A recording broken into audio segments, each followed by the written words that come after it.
shirkii madaxda Afrika sanadlaha ahaa magaalada Addis Ababa ayaa maanta ka furmay oo bisha February ay tahay 9 shirku wuxuu soconayaa ilaa iyo berito mawduuca ama halkudhaga sanadkan ee shirka waxa weeye aamusinta qoriga ama oo macnaheedu tahay joojinta colaadaha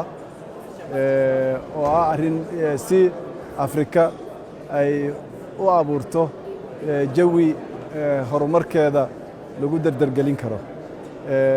wafdiga Soomaaliya waxaa hogaaminaya madaxweyne Maxamed Cabdullaahi Farmaajo madaxweynuhu wuxuu inta uu shirka joogay la qaatay kulamo muhiim ah madax badan oo Afrikaana iyo kuwa dalal kale ka socda madaxweynuhu maanta la kulmay waxaa ka mid ah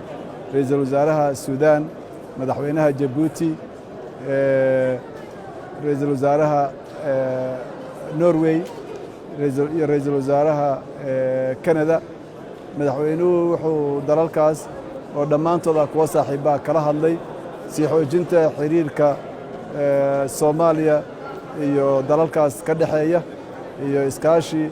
ay yeeshaan iyo intii xiriirka oo intii looga sii dhawaado madaxdu iyaguna waxay soo dhaweeyeen xiriir xooggan oo Soomaaliya loo sameeyo waxay Soomaaliya ku amaaneen horumarka ay ka gaartay dhan kasta dhanka dhaqaalaha ama dadaalka loogu jiro deyn cafiska oo dalalka qaarkood ay gacan ka geysteen sida dalka Norway gacan xooggan runtii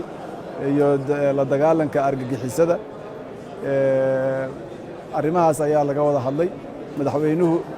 ilaa iyo caawa wuxuu casho uu ra'iisul wasaaraha Ethiopia sameeyay ayuu ka qayb galayaa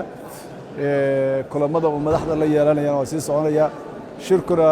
bari ayaa la soo gabagabeynayaa madaxweynahana waxaa la filayaa inuu bari ka jeediyo khudbo ku saabsan mawduuca shirka iyo noogu warramayo horumarka Soomaaliya